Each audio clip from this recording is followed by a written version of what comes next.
अस्सलाम वालेकुम गाइस, की हाल वाले ठीक ठाक हो। तो सुबह मैंने आपको एक ब्लॉग बनाया था जो मैंने अभी अपनी ब्लॉग वाली आईडी पे पोस्ट की है।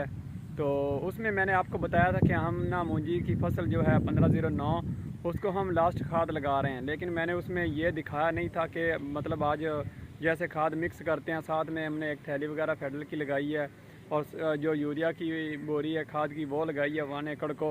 तो अब मैं आपको वो पूरे तरीके के साथ दिखाता हूँ तो उसे कैसे हम मिक्स करते हैं और कैसे उसका छटा वगैरह दिया जाता है। तो मैं आपको दिखाता हूँ। आप मेरे चैनल को सब्सक्राइब करें, बेल आइकन को दबाएं ताकि हमारी ये वीडियो जो भी है आप लोगों तक बआसानी से पहुँचती रहे और हम एक दूसरे के साथ जुड़े रहें। तो अभी मैं आपको उस तरफ ले चलता हूँ और मेरा दोस्त है वो जो खाद डाल रहे हैं, ठीक है। तो वो मिक्स करेंगे तो फिर मैं आपको दिखाता हूँ कैसे मिक्स होती है और जो हमने थैली साथ में डाल रहे हैं उसके फ़ायदे क्या हैं वो भी मैं आपको तफसील के साथ बताऊँगा। तो चलें चलते हैं अपने टॉपिक की तरफ। तो अब मैं जा रहा हूँ उस तरफ और ये भी है मेरी मूंजी की फसल 1509 माशाल्लाह बहुत ही अच्छे खड़े हैं।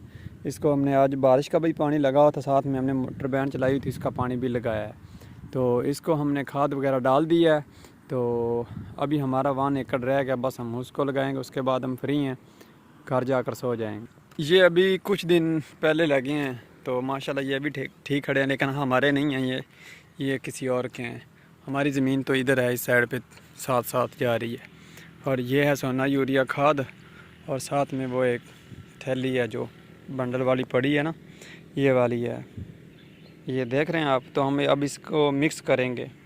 साथ में लोगों ने ये निशान दिया, ये देखें, कीड़े मकोड़ों के लिए, जो फसल को कीड़े मकोड़े पड़ जाते हैं वो नीचे से उसे खोद खोद कर खा जाते हैं, ठीक है। तो वो कमज़ोर हो जाती हैं जड़ी बूटियाँ, तो इसलिए ये भी इस्तेमाल होती है। इसके अलावा और भी फ़ायदे मैं आपको बताता हूँ। लो भाई जी, बाहरी आ गए ने ते असीं हुण इस खाद नूं मिक्स करांगे थैली दे नाल ते उस बाद नूं असीं पूरी तफसील दे नाल पखावांगे। तुसीं मेरे नाल रहना है ते वेखो बाहरी किवें नूं मिक्स करदे ने। पैरां नाल नहीं मिक्स करनी भाई, हत्थां नाल ही करनी है। फिर राणा साहब होरी ये उत्थे ले जावणगे, उत्थे मिक्स करसन, पर मिक्स इत्थे करसन मैनूं लगदा पिया है।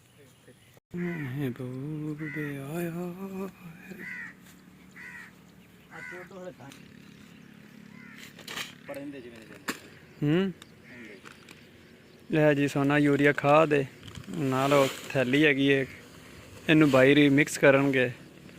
मिक्स करन तो बाद फिर दहाइयां नूं छटा दे के काम खत्म करनगे। खाद इवें लगदी जिवें खंड है, थोड़ी जी बंदा चेक कर ले।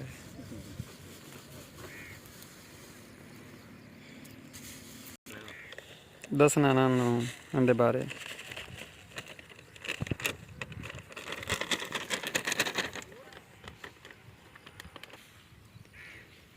है जी बाहरी मिक्स करते पे ने, थैली असीं इहदे विच पलटा दित्ती है।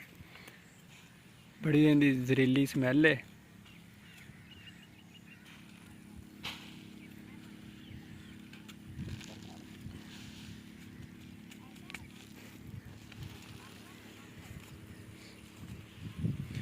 इहदा मिक्स करन दा तरीका जे तुसीं देख रहे हो।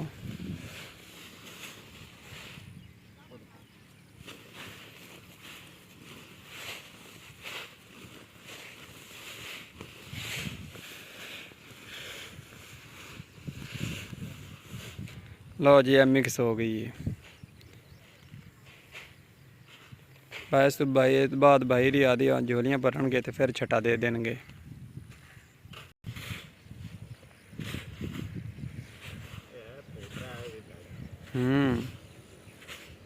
लो जी बाहरी छटा दे रहे हैं। इस तरह खाद पैंदी जे मूंजी की फसल नूं, वेख लो तुसीं भी पूरे तरीके नाल। तुहानूं इस तरह का व्लॉग मैं बना के दिखाया है। राणा अमीन ते राणा मजीद साहब खाद सट रहे हैं ते इनके फ़ायदे ने जनाब। फीसद दानेदार एक जदीद और वसी ला कीड़े मार ज़ाहिर है जो धान और कमांद के पत्ते लपेट सुंडियों के ख़िलाफ़ अपने शकमसी और लमसी असर की बदौलत नहायत मौसर है, ठीक है जी। पत्ते लपेट बीमारी जिहड़ी हुंदी है, धान नूं कीड़े मकोड़े पै जांदे ने, ये उन्हां वास्ते इस्तेमाल की जाती है। तो 1 किले ते 1 ही थैली इस्तेमाल की जाती है खाद दे विच। तो ये जनाब जी मैं तुहानू थैली नाल दसी है, ये बहुत ही फायदेमंद हैगी है। ठीक है, बाज़ दफ़ा जोड़े दाई होंगे ने ना, इन्हां दे उत्ते जिहड़ी शाख जी बनी होंदी, इनू लपेटा जा सकता है।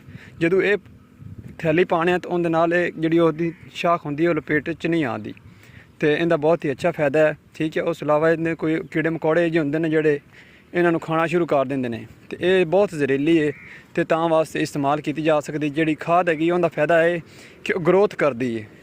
ठीक है, हुण साडी आखिरी खाद है, इस खाद दे विच मतलब असीं एंड कर दिता है। हुण इस तो बाद असीं पानी वगैरह लावांगे, पानी लावन तो बाद बस फिर इंशाअल्लाह 2 महीने दे विच विच साडी मूंजी तैयार हो जाएगी।